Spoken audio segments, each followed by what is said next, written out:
दोस्तों नमस्कार। मेरा नाम देव सारस्वत और आप देख रहे हैं मेरा यूट्यूब चैनल सत्ता का लालच। दोस्तों आज हम बात करने वाले हैं एक ऐसे घमासान की जो पश्चिम बंगाल में चल रहा है, यानी ईडी और ममता दीदी के बीच में, यानी राज्य सरकार और ईडी के बीच में।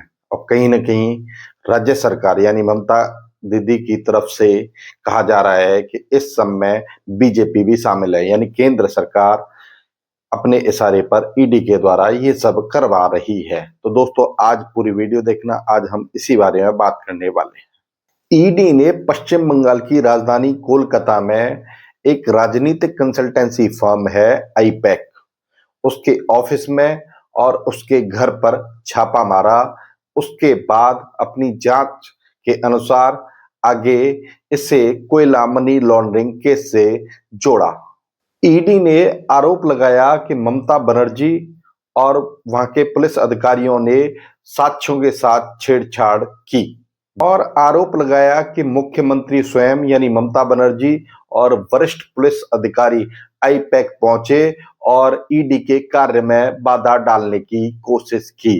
उसके बाद इस पर टीएमसी यानी ममता बनर्जी की प्रतिक्रिया आई। उन्होंने इस मामले को चुनावी समय पर राजनीति से प्रेरित बताया। ममता बनर्जी ने कहा कि ये जो ईडी का छापा, ये छापा नहीं था, ये सिर्फ चुनावी रणनीति के जो डॉक्यूमेंट्स थे उनको लेने की कोशिश की थी और विपक्ष को कमजोर करने की कोशिश थी। यानी चुनाव के समय में जो भी हमारी पार्टी रणनीति बना रही थी, उस रणनीति के जो डॉक्यूमेंट्स थे उनको हासिल करने के लिए केंद्र द्वारा भेजी गई ईडी है।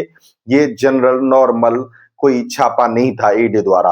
यानी चुनावी समय में हमें विपक्ष यानी विपक्ष को कमजोर करने की कोशिश की जा रही है। ममता ने ईडी पर सीधा आरोप लगाया कि ईडी यहाँ पर सिर्फ चुनावी रणनीति और जो भी चुनावी रणनीति के जो कागज हैं उन्हें उस डेटा को हासिल करने के लिए आया है।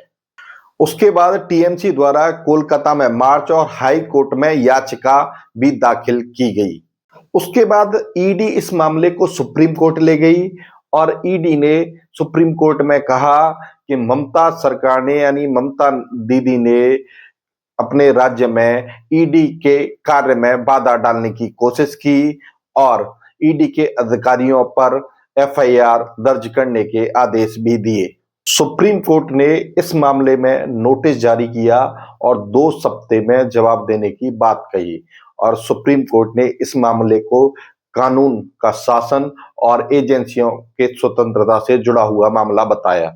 और सुप्रीम कोर्ट द्वारा सीधा कहा गया कि ना तो ईडी राजनीतिक गतिविधियों में साथ दे सकती और ना ही ईडी के द्वारा जो भी जांच की जा रही है उसमें राज्य सरकार कोई भी बाधा डाल सकती।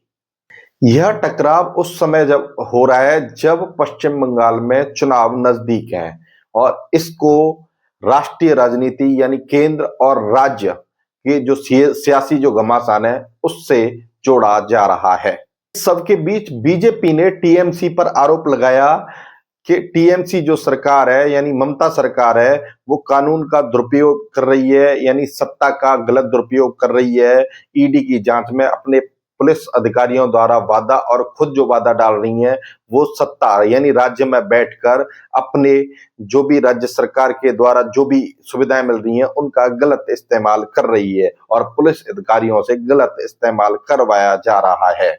ये बीजेपी ने सीधा सीधा टीएमसी सरकार पर आरोप लगाया और इस मामले को वो राजनीतिक लाभ लेने के लिए इस पर प्रतिक्रिया देते हुए टीएमसी ने कहा कि राज्य सरकार नहीं लेकिन केंद्र सरकार जरूर केंद्र में बैठकर राज्य पर यानी टीएमसी पर दबाव बनाने की कोशिश कर रही है और अपनी जो जांच एजेंसियां हैं उनके द्वारा राज्य पर दबाव यानी पार्टी पर ममता बनर्जी और टीएमसी पर ईडी द्वारा दबाव बनाया जा रहा है।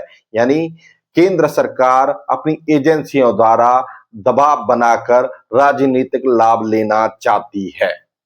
ये टीएमसी ने सीधा सीधा आरोप लगाया कि केंद्र सरकार केंद्रीय जांच एजेंसियां हैं उनका पूरी तरह से दुरुपयोग कर रही है और ये राजनीतिक यानी जब देश में चुनाव है जब राज्य में चुनाव है, पश्चिम बंगाल में चुनाव है, उसी समय ईडी को सिर्फ दबाव बनाने के लिए भेजा गया है। इसी बीच सुप्रीम कोर्ट ने दोनों पक्षों की दलील लेने और अगली सुनवाई जारी रखने के लिए ये ओपन रखा है केस को।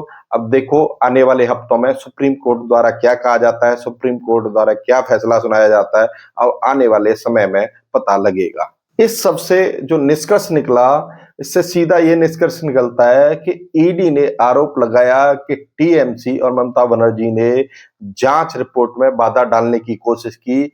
वहीं पर ममता बनर्जी का आरोप है, टीएमसी की तरफ से आरोप है कि ईडी ने चुनावी जो दस्तावेज हैं, चुनावी रणनीति के जो दस्तावेज हैं, उस डेटा को चुराने की कोशिश की। सुप्रीम कोर्ट ने इस मामले में सीधा और साफ रुख रखा है और कहा है कि कोई भी जांच एजेंसी चुनावी कार्यों में दखल नहीं दे सकती, और राज्य सरकार यानी टीएमसी से भी कहा है कि भाई कोई भी जो राज्य सरकार है वो किसी भी जांच एजेंसियों के कामों में कोई भी दखल नहीं दे सकती। अब रिपोर्ट आने के बाद दोनों तरफ से जो दलील आएंगी उसके बाद ही पता लगेगा कि कमी किसकी तरफ से रही, या तो ईडी की तरफ से या फिर ममता दीदी की तरफ से। तो नमस्कार दोस्तों, मैं देव सारस्वत अब आपसे लूंगा विदा। आप देख रहे थे मेरा चैनल सत्ता का लालच।